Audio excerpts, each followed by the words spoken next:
The ocean at night never truly sleeps. It breathes in long, heavy sighs as though something vast and unseen stirs just beneath the surface. Waves roll in against the jagged Atlantic coastline, whispering against the black rocks, then pulling away with a sound like fabric tearing in the dark. And somewhere far out beyond the reach of mainland lights, a narrow spire of stone rises from the sea, Blackwater Lighthouse. It had stood there for over a century, its white paint long scoured down to raw concrete by salt and wind.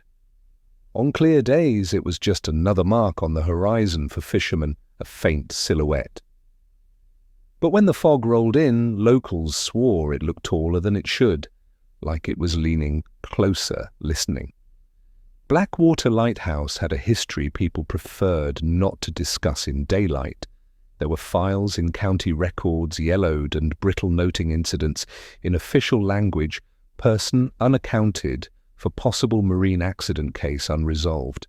But those who grew up in the nearby harbour town of Brackett's Cove told the stories differently. They said sometimes the light behaved wrong. It would stall mid-rotation, holding its beam fixed on the same patch of sea for hours. Or it would sweep too fast, dizzying as if chasing something in the dark.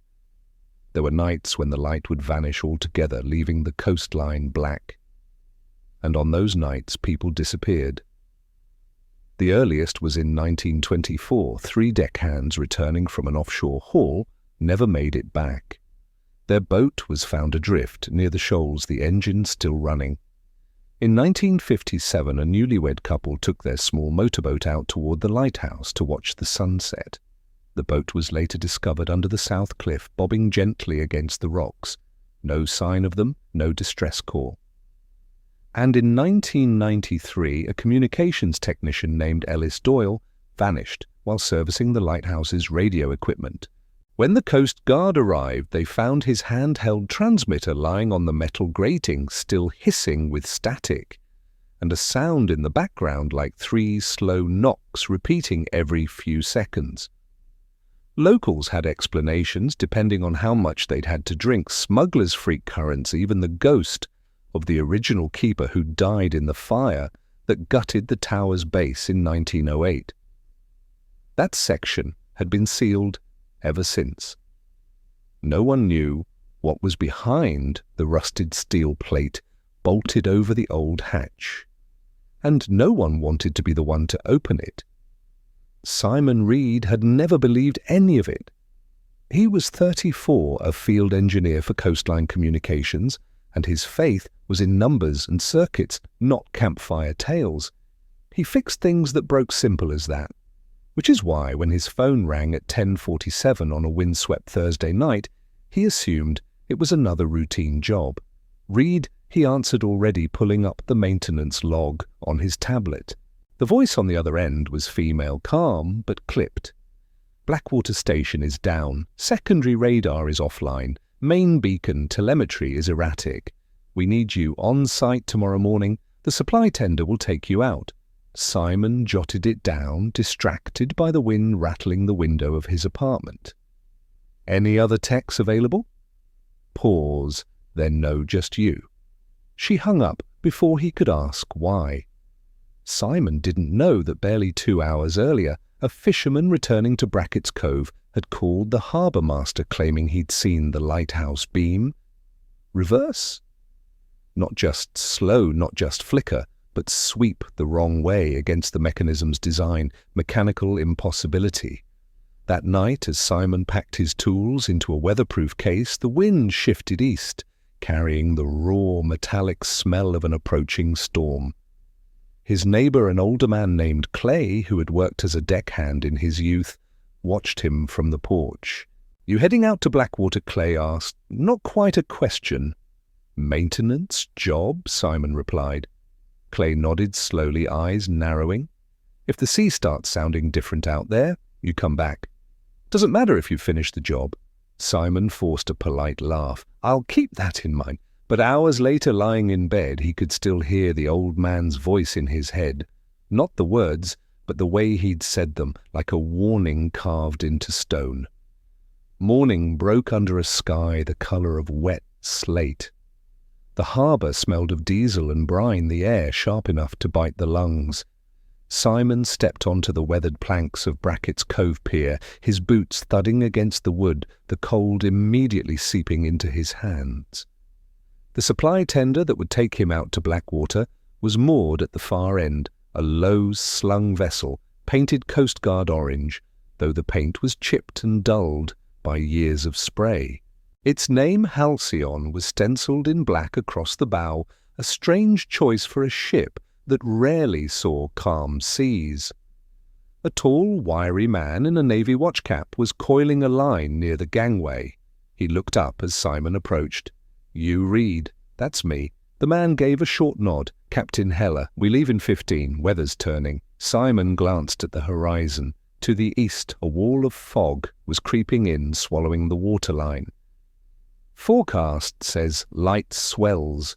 Heller's eyes flicked toward the fog and back. "Forecast's wrong."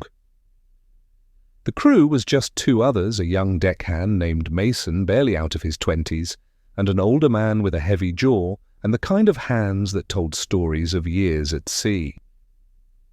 Neither spoke much as they loaded crates of supplies and 2 sealed drums marked fuel into the hold. As the Halcyon eased out of the harbour, Simon noticed the town behind them shrink quickly into a cluster of muted roofs.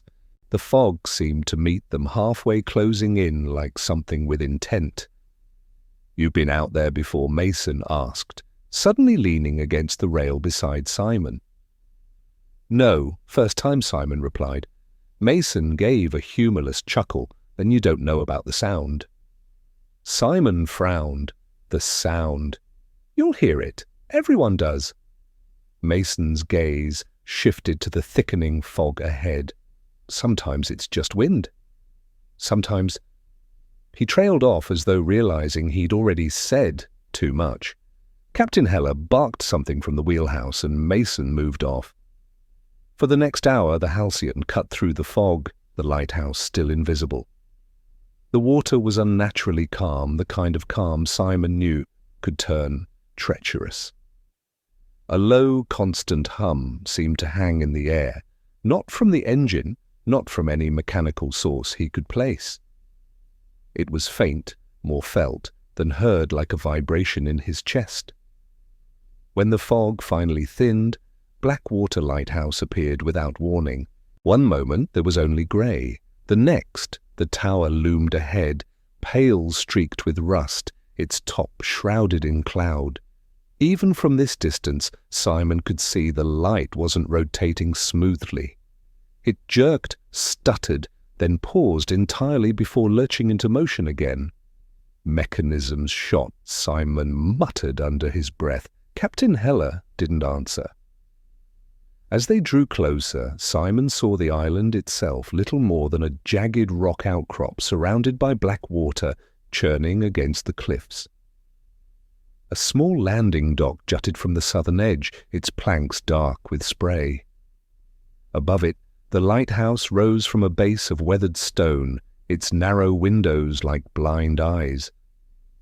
The Halcyon bumped against the dock and Mason leapt ashore to tie off. "You'll want to finish before nightfall," Heller said, stepping out of the wheelhouse. "Storm coming?" Simon asked. Heller's gaze was steady. "Something's coming." Simon slung his toolcase over his shoulder and stepped onto the dock. The air smelled faintly metallic again, like rust and wet iron. From somewhere high in the tower, a faint clang echoed, rhythmic, deliberate. He turned to ask Heller if anyone else was already on the island, but the Halcyon was already pulling away, its engine growling low as it vanished back into the fog. The clang came again, and this time Simon realized it wasn't metal on metal. It sounded like knocking, slow, measured. 3 beats, pause, 3 beats. The wind shifted and the sound stopped. The island was silent. The door at the base of the lighthouse was heavier than it looked, a warped slab of oak banded with rusted iron. Simon had to put his shoulder into it before the hinges groaned and let him in. The air inside was colder than outside, carrying a damp, mineral scent like stone that had never dried. Light from the narrow windows cut thin, pale stripes across the circular entry chamber, illuminating motes of dust that drifted as if the air itself was reluctant to move. His boots clicked on the worn stone floor. Every sound echoed upward into the hollow shaft of the tower, vanishing into shadows high above. Near the wall was a desk, old salt-stained wood with a stack of logbooks whose leather covers were swollen from moisture. A battered lantern sat beside them, its glass cloudy. Out of habit, Simon flipped open the top log. The handwriting inside was spidery and cramped, each line packed tight. The last entry was dated 3 years ago. April the 16th, light failed again for 20 minutes last night. No ships in the channel. Heard the knocking again at 02:14. Same pattern. Keepers before me wrote of it too. It's worse when the tide turns. Simon felt a prickling crawl up his neck. He closed the book and set it aside. The spiral staircase climbed the curve of the wall, its iron steps slick with condensation. As he started upward, the hollow in the center of the tower yawned beside him, a shaft of blackness stretching down to the floor below. Halfway up, he passed a landing with a small door. It hung slightly open, revealing a cramped bunk room, 2 beds, both neatly made, though the blankets were discolored and brittle with age. A single photograph was tacked above the headboard of one bed, 3 men in heavy coats standing on the dock, the lighthouse behind them. None were smiling. In the upper corner of the photograph, barely visible unless you were looking, was something else, a shadow between the men taller than any of them, its edges blurred as if it were caught in motion. Simon leaned closer. The shadows seemed to bleed into the photograph, darker than the ink itself. A sudden creak from above snapped his head up. The sound was deliberate weight shifting on old wood. He waited. The silence returned. He climbed the rest of the stairs faster, emerging into the lantern room at the top. Here, the great Fresnel lens sat within its cage of brass and glass, a magnificent relic coated in salt residue. The rotation gear housing was partly disassembled, a crude repair clearly attempted months or years ago. He crouched beside the mechanism, pulling tools from his case. The moment he touched the gear, the low hum he'd felt on the boat returned vibrating through the metal into his hands. And then faint but unmistakable came the knocking again. Not from below this time, from inside the wall. Simon froze his hand hovering over the gear. The knocks were slow, patient, and so close he could feel the vibrations through the floor. 3 beats, pause, 3 beats. He pressed his palm flat against the wall, cold, slick stone. The knocks stopped. For a moment he thought it was over. Then directly beneath his hand, something tapped back. A single, deliberate tap. The first gust slammed against the lighthouse with a force that rattled the glass panes of the lantern room. Rain lashed sideways, streaking the view until the horizon blurred into a smear of black and steel grey. Simon leaned over the railing outside the lantern room, squinting into the storm. The fishing boat that had dropped him off was gone, its white hull swallowed in the rising chop. The mainland was now just a faint smudge, and then with the curtain of rain thickening, even that disappeared. He was alone, entirely. The wind carried a strange low whistle as it curled around the tower, a note that seemed almost intentional, like breath drawn through a flute. The radio sat on a small table beside the maintenance bench. Simon grabbed the mic, pressing the button. Station to Harrowport Harbour. Do you read only static? He tried again, cycling through the emergency frequencies. The same crackling void. Outside, the waves smashed against the rock, sending plumes of white spray high enough to strike the lower windows. Somewhere deep in the lighthouse, the frame groaned in protest.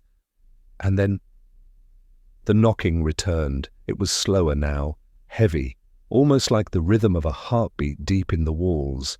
Simon moved quickly down the spiral stairs, his boots clanging on the iron steps. The sounds seemed to follow him, keeping pace. 3 knocks, pause, 3 knocks. By the time he reached the log room, the wind outside had built to a screaming pitch, the walls trembling under its force. The old logbook still sat stacked on the desk, the top one lying open where he'd left it. But there was something new. A loose sheet of paper, yellowed edges curled, had been placed directly on top of the log. The handwriting was the same cramped, spidery script, but the date at the top was today. The sea takes, but it gives warning. We did not listen. You must. Simon's mouth went dry. He scanned the room, but the door was shut, the staircase empty. There was no sign of anyone else inside the lighthouse. The wind howled louder, a sudden boom reverberating through the stone as a wave slammed the base of the tower. Somewhere above, the lantern glass rattled in its frame. Lightning flared, a white-hot flash that lit every curve of the walls, and for a fraction of a second, Simon saw it. A figure standing halfway up the stairs, not moving, not breathing, watching. The light died as quickly as it came, plunging the tower back into shadow. When Simon looked again, the stairs were empty. Simon's hands were shaking, but not from the cold. He kept replaying that fraction of a second in his head, the way the figure had been framed on the stairs, completely still, as if it had been waiting for him to notice. He needed to do something, anything. His eyes darted back to the desk, to the logbook. If the date on that note was real today, then someone had been in here within the last few hours. He began rifling through the desk drawers, the motion clumsy with urgency. Most were stuffed with faded charts, broken compass parts, and the brittle remnants of old maintenance orders. But the bottom drawer resisted. He yanked harder. It didn't open, it tilted, as if its back end was snagged on something. Simon reached inside, feeling along the wood, until his fingers caught on a small brass latch. It clicked. The bottom of the drawer lifted, revealing a narrow compartment beneath. Inside was a leather-bound journal, its cover cracked and warped from age. He opened it. The handwriting was tight and neat, different from the logs upstairs. This was personal. April 7th, 1981. The tapping came again tonight. I told Marlowe it was the wind in the stones, but we both know better. The sound comes from below where no wind can reach. Simon flipped forward. April 6th, 1981. The storm was worse than the others. The light failed for nearly 2 minutes. In that darkness, someone knocked on the service door. Not from the dock, from inside the tower. He swallowed. The journal pages smelled faintly of brine, as if they'd been kept near the ocean spray for decades. April 9th, 1981, I went down into the storage cellar. The stone wall behind the coal bins is wrong newer than the rest. Someone sealed it. Marlowe says not to touch it. I can't stop hearing what's on the other side. A loud thud jolted Simon out of the page. It had come from directly beneath him. The log room's floorboards vibrated faintly under his boots, as if something heavy had shifted below. He knew from the inspection earlier that the base of the lighthouse contained only the generator room and the coal bins, no living quarters. Still gripping the journal, Simon moved toward the narrow door at the back of the room, the one that led to the steep staircase, descending to the storage level. The smell hit him first, damp stone salt, and something faintly metallic. The light bulb hanging from the ceiling flickered as he descended its pull chain, swaying with each vibration from the storm. The coal bins sat in shadow, black heaps of dust and rock. Behind them he saw it a section of wall, just as the journal had described the stones newer, cleaner, as if they'd been placed there decades after the rest. Another thud. Louder now, Simon stepped closer, the journal still in his left hand. His right reached out, fingertips grazing the cold, damp stone. The sound stopped. For a moment there was only the wind outside, the far-off crash of waves, and then a single knock, slow, deliberate, from the other side of the wall. Simon's first instinct was to run, up the stairs, out into the storm, back to the safety of the mainland. But the knock came again. 3 times now, slow, deliberate, as though the person or thing behind the wall knew he was standing there, listening. He set the journal down on a nearby workbench, its yellowed pages fluttering in the draught. His flashlight beam traced the edges of the newer stonework. Whoever had built this wall wanted it to look like part of the original lighthouse, but the lines didn't match. The mortar was too smooth, the arrangement too orderly. His breath clouded in the air. The cold here was different, not just damp, but hollow, as if it came from a place that hadn't been touched by warmth in decades. Simon reached for a rusted crowbar, leaning against the coal bin. The metal groaned in his grip. "All right," he whispered to himself, voice trembling. "Let's see what you're hiding." The first strike sent a sharp clang echoing through the storage room. Chips of mortar broke loose, tumbling to the floor. The knock on the other side stopped. He hesitated, heart hammering in his chest. Then another blow, and another. The wall began to crumble, exposing a darkness that seemed thicker than the room's shadows, a darkness that swallowed the flashlight beam. When the opening was large enough, a smell rushed out, stale air, heavy with the scent of seaweed rust and something faintly rotten. Simon ducked down, shining the light inside. There was a tunnel, narrow, arched, and running deeper beneath the lighthouse toward the rocks. The walls were slick with condensation, and in some places barnacles clung to the stone, as if the ocean itself sometimes reached this far in. His mind screamed at him to stop, to turn back. But the journal had said someone sealed it, and someone had knocked. He stepped inside. The sound changed immediately. The storm above became muffled, replaced by the distant rhythmic drip of water somewhere ahead. His boots squelched in the thin film of water covering the tunnel floor. Every few steps he glanced back. The hole in the wall seemed smaller now, as though the darkness behind him was closing in. Then he saw it. A shape. Kneeling at the end of the tunnel, facing away from him. Its clothes, or what remained of them, hung in tatters, fabric blackened with mildew. The head was bowed, the shoulders hunched.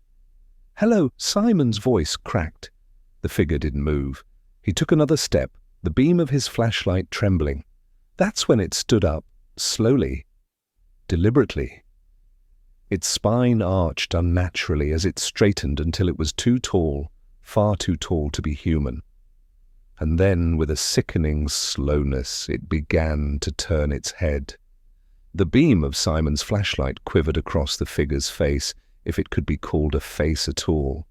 It was pale, stretched too tightly over sharp protruding bones, the skin damp, as if it had been submerged for years. The eyes! They weren't human eyes, they were glassy black, and seemed to drink in the light instead of reflecting it. Barnacles clung to its jawline, and strands of kelp hung from its hair, swaying gently, though there was no breeze. Its mouth opened slowly, impossibly wide, revealing teeth not unlike shards of broken shell. And then leave.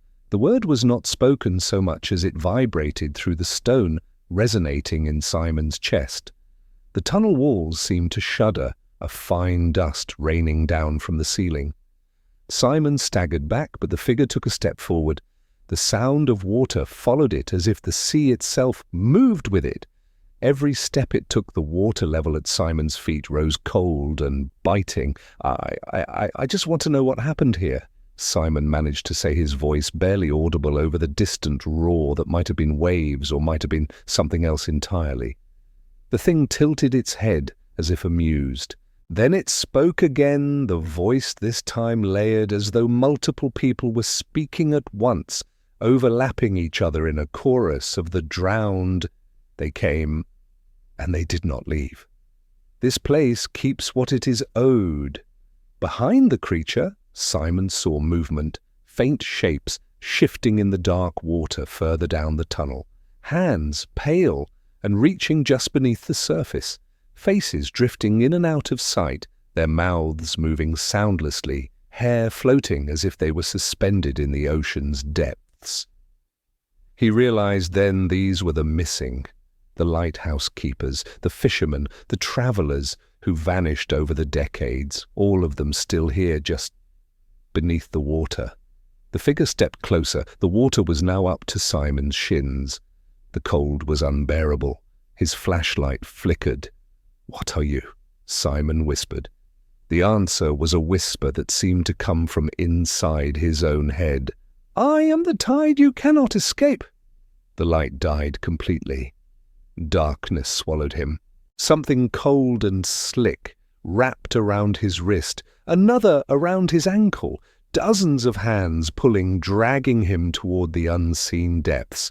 He struggled, kicked, clawed at the air, but there was nothing solid to grab. His screams filled the tunnel, but the storm above was too far away for anyone to hear. And then, silence. Only the sound of water. By the time the storm cleared the coast, guard cutter approached Blackwater Lighthouse under a sky so clean it felt like the night had been erased. The sea was calm, deceptively calm, reflecting the bruised colours of dawn. They found Simon's boat still tethered at the small dock. The ropes were neat, secure, almost too secure, as if someone had taken deliberate care to make it look untouched. His camera gear was inside, sealed in waterproof cases.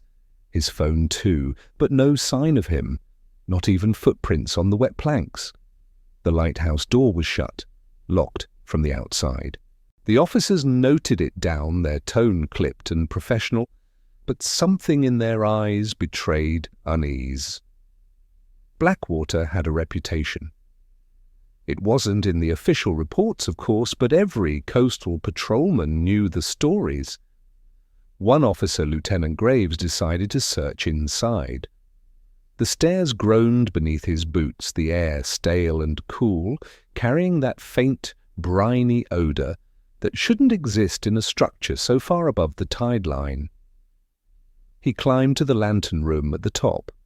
The glass panes were smeared with salt on the inside. The beam mechanism sat silent, but the strange thing was the light had been seen operating during the storm. Fishing vessels out in deeper waters swore they saw it. The logs in the station confirmed it had flashed at regular intervals. And yet, here it was dead. In the keeper's quarters he found a chair, pulled out from a desk as though someone had been sitting there moments before. An old journal lay open, the ink still glossy on the final entry. "The water is inside the walls now. I can hear them calling my name. I am not the first, but perhaps I will be the last." The handwriting did not match Simon's. Graves closed the book carefully, a muscle in his jaw tightening. He called down to his team. "No one stays here after dark." They left quickly, but as their cutter pulled away from the dock, Graves kept looking back. He swore he saw movement in the lantern room, a shadow crossing behind the glass, pausing, and then slowly turning to face the departing boat. It was only when they were a mile out to sea that Graves realized something chilling. The tide was out, far out, yet the base of the lighthouse glistened as if it had just been submerged. 2 days after the search, Lieutenant Graves found himself back in his small apartment overlooking the harbour. The sea was calm, the gulls wheeling over the fishing boats, yet he couldn't shake the sensation that something had followed him ashore. It began with the smell, faint, almost imperceptible like seawater on old rope. At first he thought it clung to his jacket from the lighthouse, but when he threw the jacket out, it persisted. It lingered in the corners of the room, in the hallway outside his door, even in his dreams. Sleep brought visions. Not nightmares exactly, but fragments, the creak of a spiral staircase, the rhythmic crash of waves against stone, a light sweeping across a black horizon. And sometimes, just before waking, he'd see Simon not drowned, not lost, but standing at the top of the lighthouse mouth, moving silently as if calling out to him. Graves told no one. Men in his position didn't talk about such things. But the case file on Simon Ward was still on his desk, and every time he opened it, the same unease returned. Witness statements trickled in.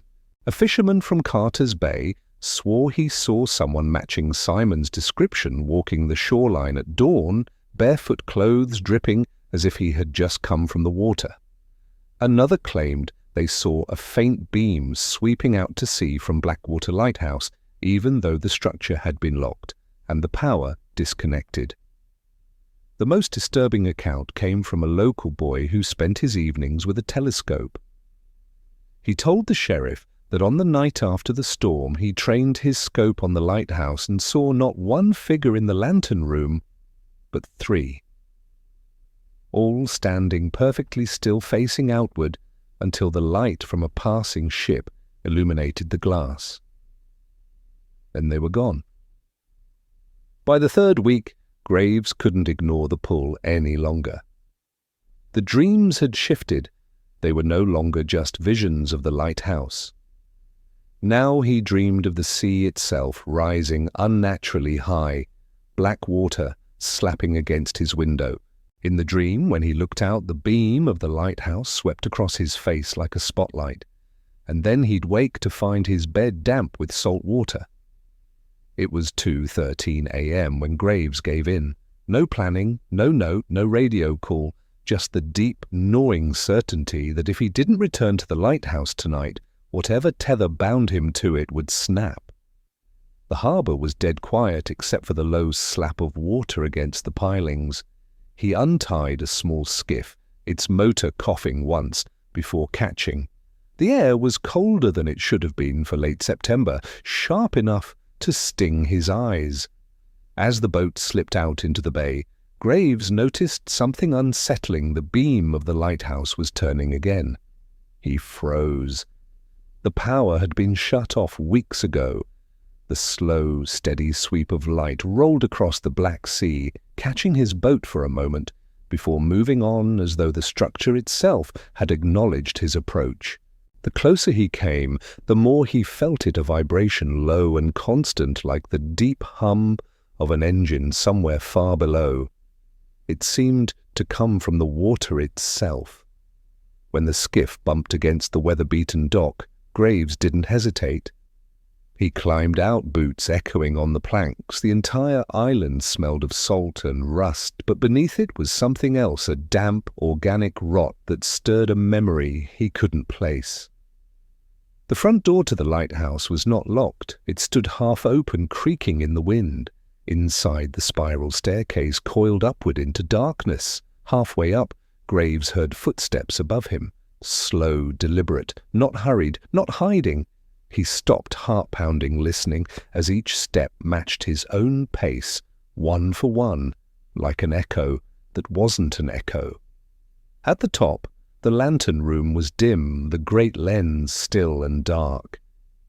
Yet outside, through the glass, the beam continued to sweep as if coming from somewhere far beyond the structure. Then he saw it. Pressed against the glass from the outside, half submerged in the storm-dark night, were pale, waterlogged faces. Not just Simon, but others. Their eyes were open, reflecting the phantom light. Their mouths moved in unison, shaping words that could not be heard. And behind them the black water rose higher than the sea should allow, as though the horizon itself were leaning in. Graves stumbled back, but the door to the stairwell slammed shut on its own. The beam swept over him one last time. By sunrise, the Coast Guard cutter had reached the island. It wasn't Graves they'd come for. His name hadn't been on the radio logs for weeks. It was the Light. A patrol boat out in the shipping lanes had reported seeing the Blackwater beam cutting across the fog before dawn, something that should have been impossible. The power lines to the island had been severed, the generator long since removed. The team found the skiff tied neatly to the dock, still rocking gently in the current. The engine was warm. Inside the lighthouse was silent. Too silent, no gulls, no wind seeping through the broken windows, not even the distant crash of waves. The air felt padded like the muffled quiet of a dream just before waking. They climbed.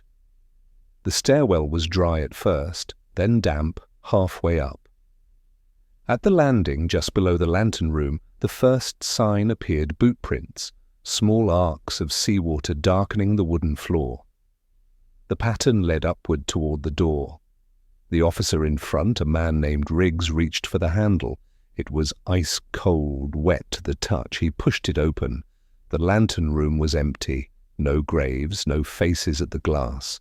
But the lens, dark and unmoving, was slick, with seawater droplets running down the inside as though the room had been underwater moments before. And on the central metal pedestal, etched into the rust with something sharp, were words, "Turn the light." Riggs stepped back unsettled.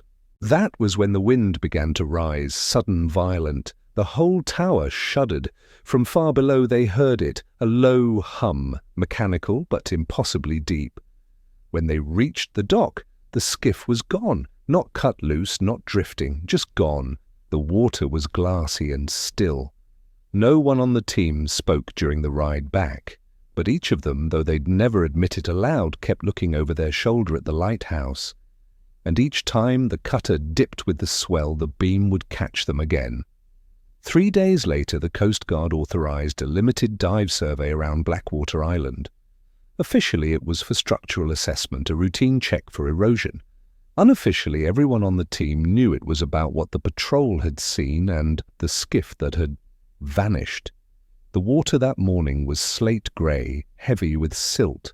The divers, 2 men and 1 woman, dropped over the side of the research boat in full cold water gear, their helmet cams transmitting grainy live feeds back to the deck.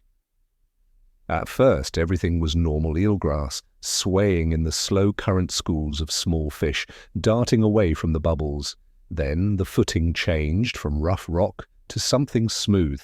One diver knelt, brushing away the silt. Metal, corroded, but not part of the original lighthouse foundation.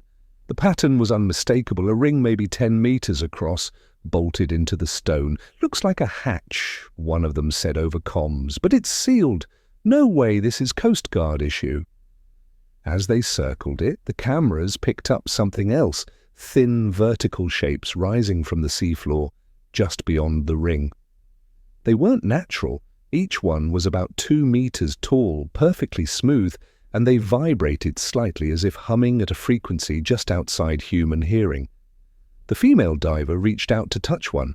The second her glove made contact, every feed went black. On deck, the tech scrambled, thinking it was equipment failure.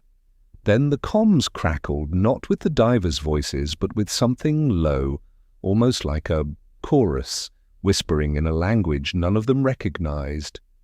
When the feeds came back, all 3 divers were gone. Their tether lines led downward under the hatch. The hatch that, according to sonar, now was slightly open. The captain called off the dive. The lines were winched up, empty, not torn, not cut, empty. and under the swell for just a moment the crew swore they saw a dim flash from below, like a lighthouse beam sweeping upward from the abyss. The Coast Guard declared the incident a submersible entanglement accident, the kind of bland, bureaucratic phrase designed to bury questions. But late that night, one crate from the dive team's equipment was quietly delivered, not to the evidence lockup, but to a secure naval facility inland. Inside, sealed in a waterproof Pelican case, was a single, recovered helmet cam. Its housing was cracked, the lens chipped, but the onboard memory was intact. The video began normally, silt metal eelgrass, swaying like dark ribbons. The camera drifted toward the strange, smooth column. A gloved hand reached out, and the instant of contact was like an electrical surge across the lens, making the picture flare white. When the image returned, the diver was no longer surrounded by water. They were standing in a narrow, circular corridor, the walls pulsing faintly as though alive. The sound was wrong, not the muffled quiet of the ocean, but an endless, layered murmur, dozens of voices whispering in unison. The corridor stretched in both directions, lined with openings that bled a cold blue light. The divers' breathing quickened. They moved forward, beam from the helmet light, cutting into the gloom. The floor beneath their boots was slick and translucent, and shapes moved underneath it, shadowy, fluid, unrecognizable.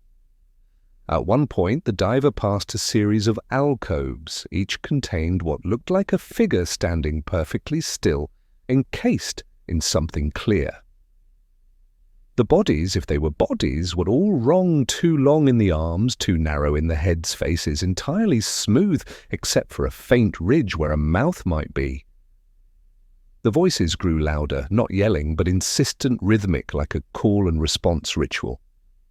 And then, through the haze ahead, another figure appeared, humanoid, but wrapped in a dark material that moved as if it were breathing.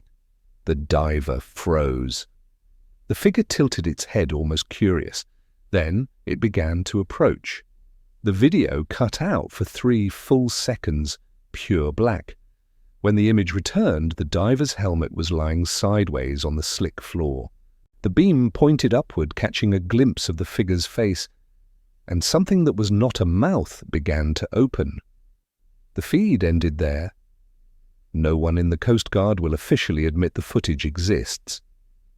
But some in the unit claim that since that night, the light in Blackwater's tower has been seen, moving underwater.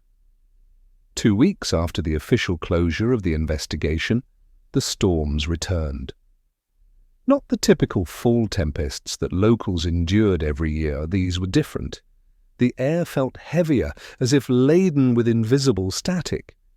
Waves rolled in with a strange regularity, not random, but patterned, as though the ocean itself was breathing in sync with something deep beneath. That's when the first sightings began. It was old Mr. Calloway, the fisherman, who swore he'd never set foot in a church again after his wife drowned. He came stumbling into the harbour master's pub one night, rain dripping from his oilskin coat, eyes wide and glassy. "They've come up," he rasped, his voice shaking. "They've come up from under the tower." When pressed, Calloway described something impossible, tall, shadowed shapes emerging in the surf just beyond the lighthouse's base, not swimming, walking, their forms shimmering like heat mirages even in the cold rain. He said they paused, turning their heads slowly toward the shore, before slipping back under the water in perfect silence. By the next morning, 3 other locals claimed to have seen similar shapes. One was a teenager who'd snuck out with friends to film the waves. His phone footage, though grainy, showed something moving upright through waist-deep water, too tall to be human, too steady to be an animal. That night, the lighthouse light began behaving strangely. Instead of its usual sweeping arc, it sometimes froze, aimed directly toward the shore, as if the beam were watching the village. Other times, it flickered, dimming to nothing, before flaring bright again, a slow pulse that almost matched the rhythm of the waves. Then came the beaching. 14 fish, all of them deep-water species rarely seen near shore, washed up dead along Blackwater's cove. Their bodies were unnaturally stiff, their scales blackened in patches as though scorched. The most disturbing detail, though, was their eyes, every one of them gone replaced by a smooth, pale membrane that reflected no light. Dr. Ashworth, from the Marine Institute, drove down from the city to examine them. After 3 hours, she locked her samples in a cooler, muttered something about cellular restructuring, and left without saying goodbye. She has not returned any calls since. By now the locals have started avoiding the cove altogether. The lighthouse still runs, but no one dares to approach it at night. There's talk that something is using it not as a beacon for ships, but as a signal to whatever waits beneath. And each storm, they say, seems just a little stronger than the last. The night it happened, the rain wasn't falling, it was slamming. Wind howled through the narrow streets of Blackwater, rattling shutters like skeletal fingers, tapping to be let inside. The sea had turned the colour of iron, its surface broken only by the brutal white arcs of waves smashing against the rocks. By 11:47 p.m. the lighthouse beam had begun its now familiar pattern. 2 slow sweeps, then a long, deliberate pause toward the shore. But that night the pause lasted longer, and longer, until the light stopped moving, entirely fixed on the village like an unblinking eye. Then the power went out. Not just the lighthouse, the entire village plunged into blackness. No hum of generators, no flicker of emergency lamps, just wind waves and a silence underneath it all that felt alive. From the beach came a sound no one could later agree on. Some said it was like the groan of a sinking ship. Others swore it was more like voices, deep and layered, chanting in a language no human throat could form. That's when the shapes emerged, not running, not swimming, walking. 7 of them at first, spaced evenly apart, their silhouettes visible in the lightning flashes, tall impossibly, so their heads brushing the low mist, their arms too long, their fingers almost dragging the surface of the water as they moved. Each step seemed to disturb the sea less than it should have, as though they weighed nothing at all. And in the center of their formation, something taller still. A figure draped in what looked like strands of kelp and rusted chains, its head crowned with the broken remains of a ship's wheel, barnacles glinting wetly in the lightning. Its face was obscured, but 2 pale discs where eyes should be glowed faintly as if lit from within. People watched from behind curtains, from attics, from anywhere they could see, without being seen. No one dared to breathe too loudly. The creatures reached the base of the lighthouse and stopped in unison. Then slowly they turned their heads toward the village. Every window pane in Blackwater shuddered at once, though there was no gust of wind. Dogs began howling. Somewhere a baby began to cry, the sound quickly muffled by a panicked parent. The central figure raised one arm. From the sleeve of dripping seaweed, something slid out, not a hand, but a cluster of pale skeletal tendrils, each tipped with a small blinking light. The lights pulsed in perfect rhythm with the lighthouse beam.